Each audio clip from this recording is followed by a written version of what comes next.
Hey, before we dive into this week's episode of Wars Wednesday, I just want to remind everybody we got an official sponsor, Print Pirate.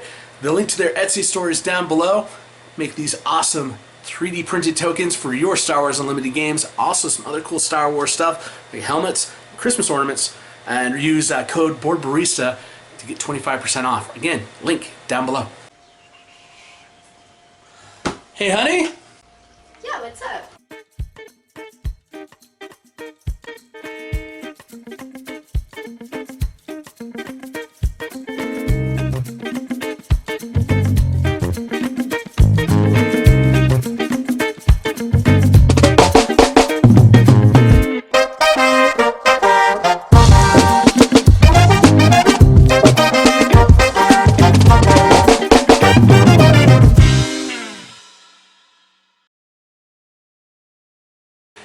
Everybody, and welcome to Wars Wednesday, where I talk about Star Wars Unlimited, the Star Wars TCG, and the Wars TCG, basically all things Wars. But I don't have anything really to talk about with the Star Wars TCG or the Wars TCG. It's purely Star Wars Unlimited right now. So, as the title of this video says, currently got a 6-1 record with Sabine decks. Played in 2 tournaments since last we talked. One of those was a draft, 4-round draft over at the Save Point on the West Bank. And in that tournament, I drafted Sabine and ended up going 4-0.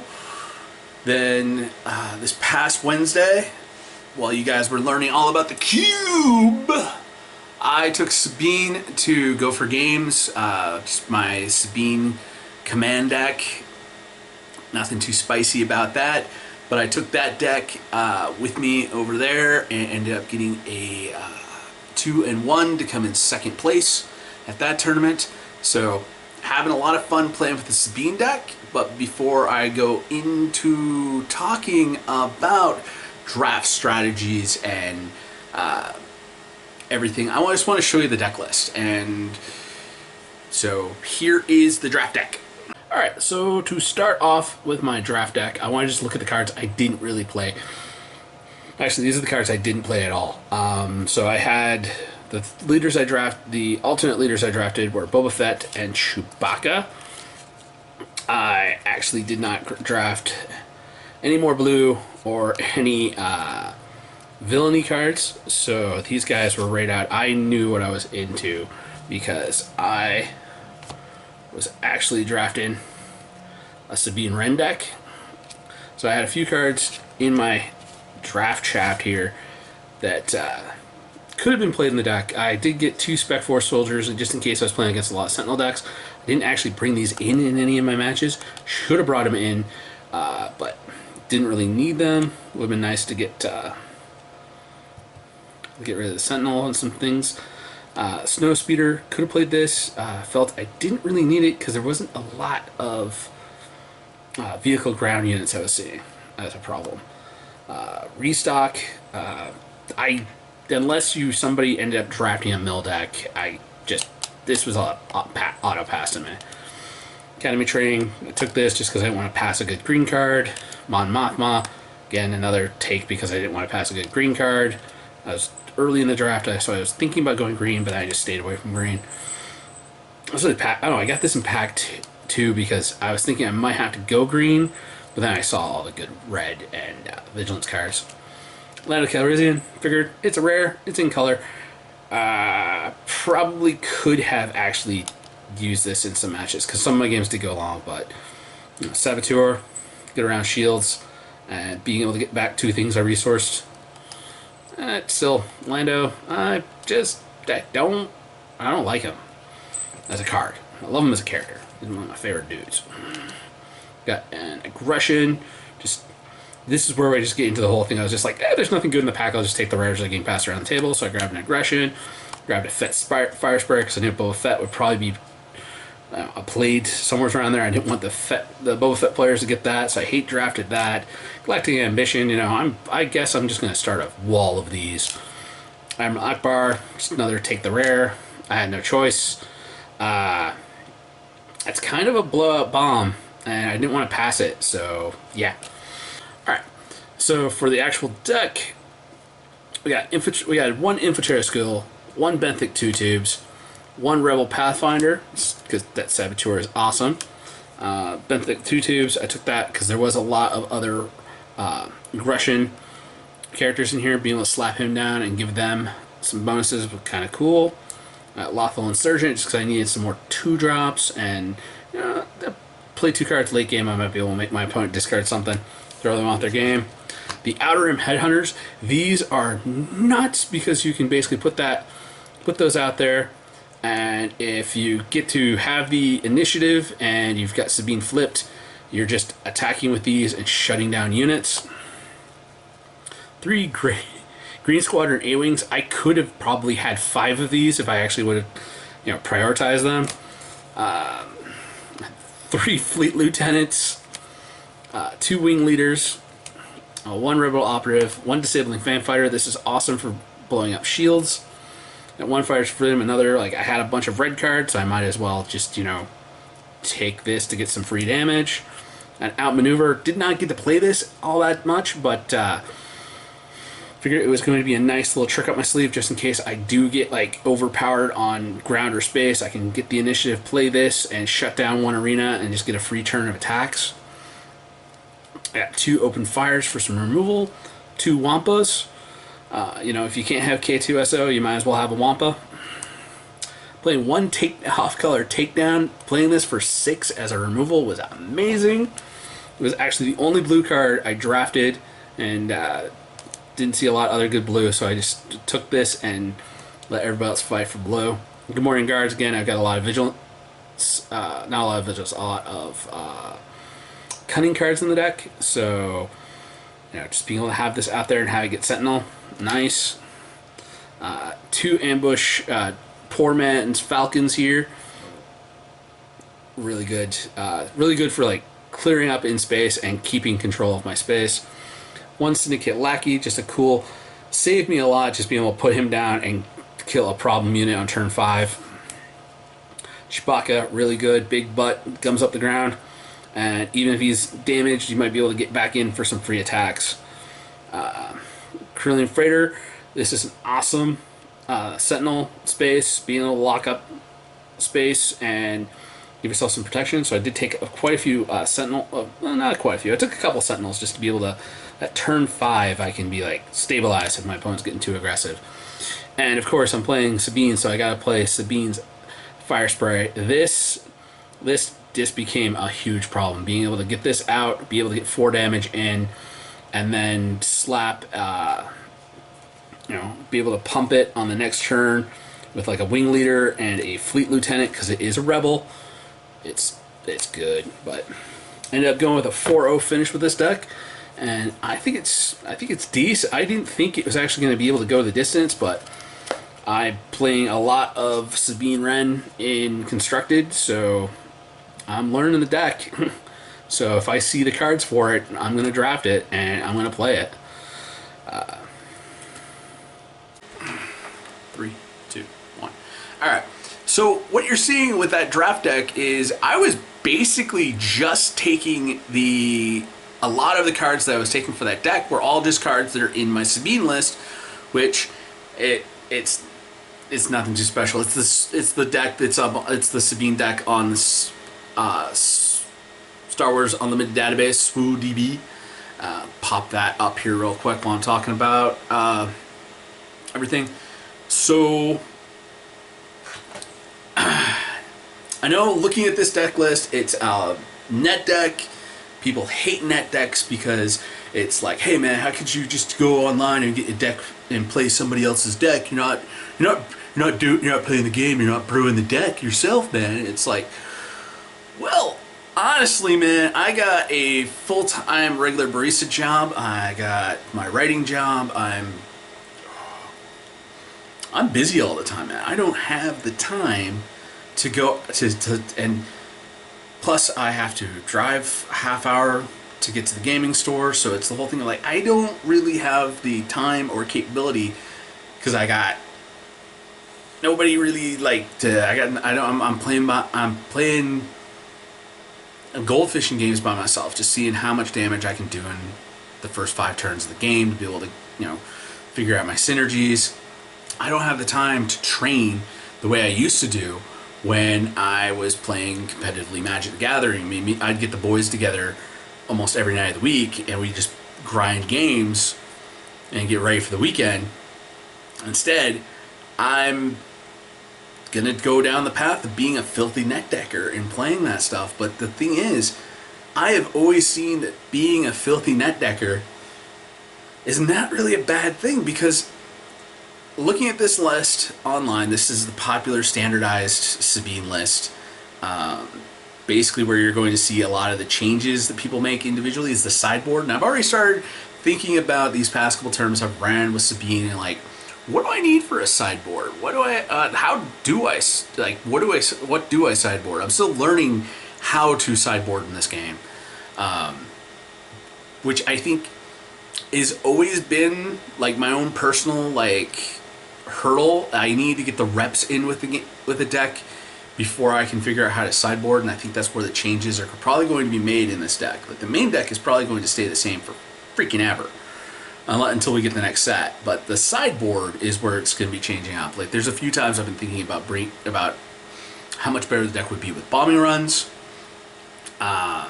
Definitely been thinking about that. It's the only real card I'm thinking about, because there was a deck I played 2 constructed tournaments ago. I ran the Sabine deck, and I went. I think we had 3 rounds that night, and I went 2-1 in my matches. And the deck I lost to was a pure mono red Sabine space deck, and that thing just ran over me because I could not keep any space advantage. And I was thinking bombing run might be good here. Some of the times where I've gotten blown out on the ground against other aggressive decks, like where I've been struggling is I just need something to be able to drop a card, clear out a lane, and then stay in my lane and keep up the oppression. Another thing is I definitely do need to make sure that I respect Traitorous. I got my red 3 snagged for me in one of the 3 games I played in the finals this past week. That got Traitorous away from me, and it was like, need to respect. I mean, if I'm playing against a control-y green player, they're probably going to be bringing Traitorous in against me.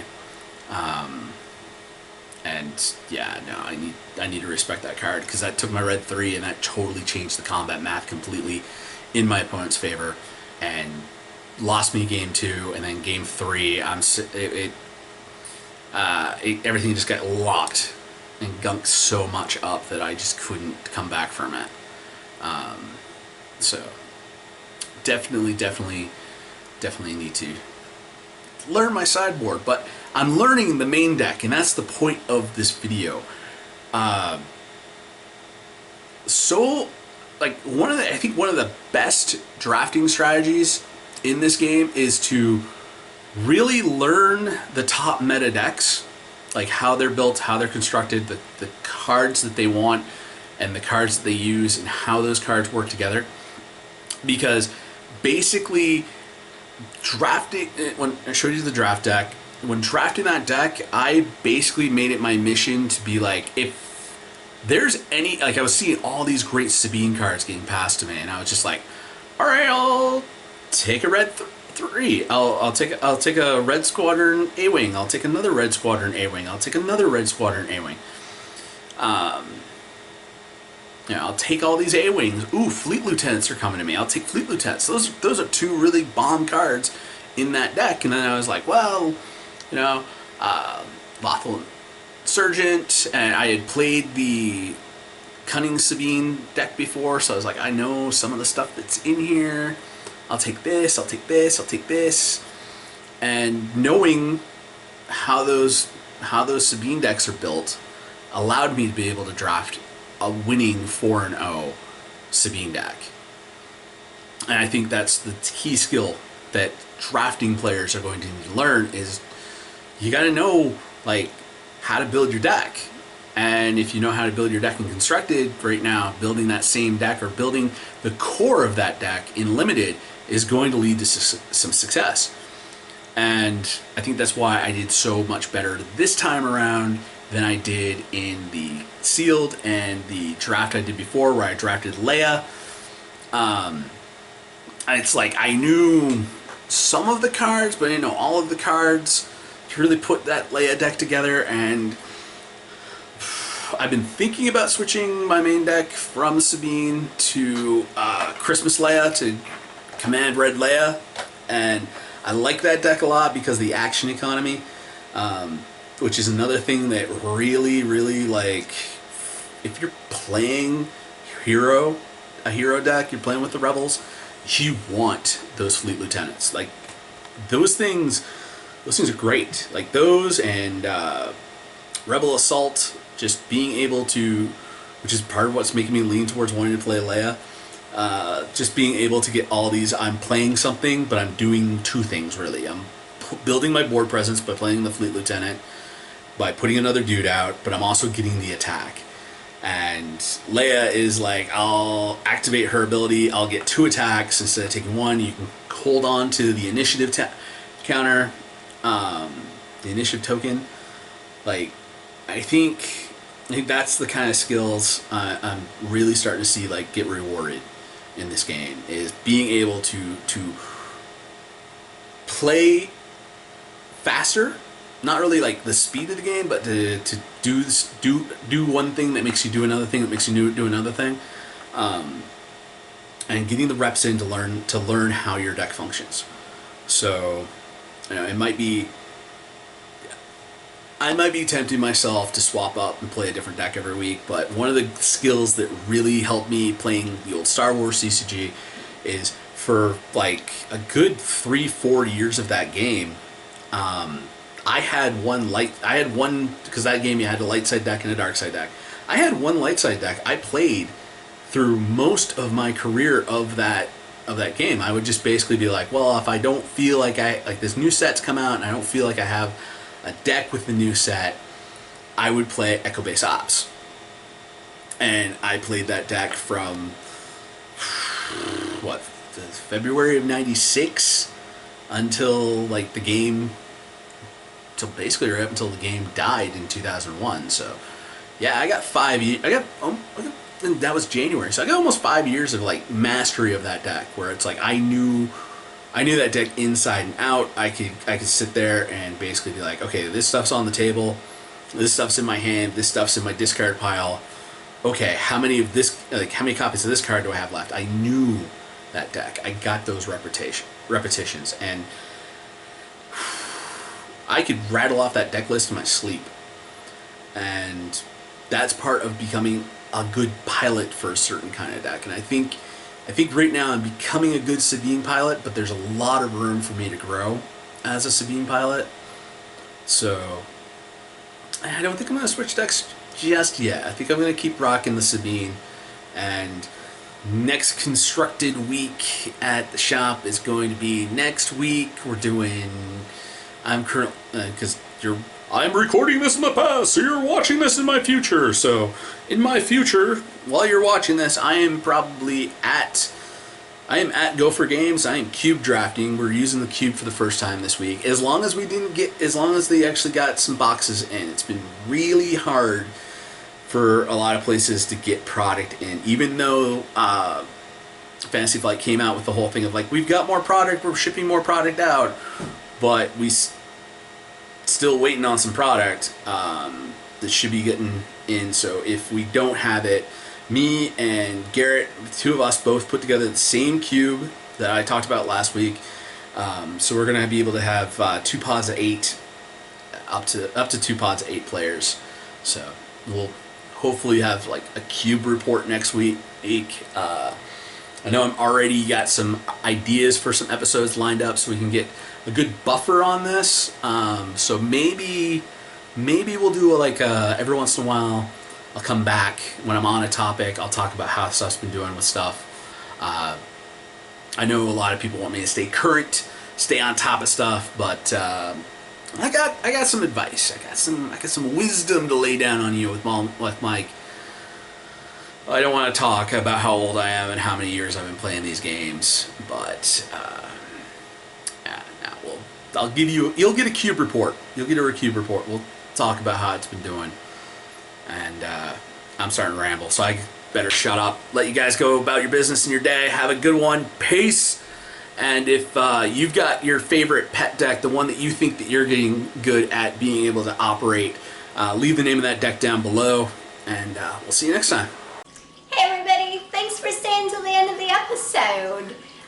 Remember to like, share, subscribe.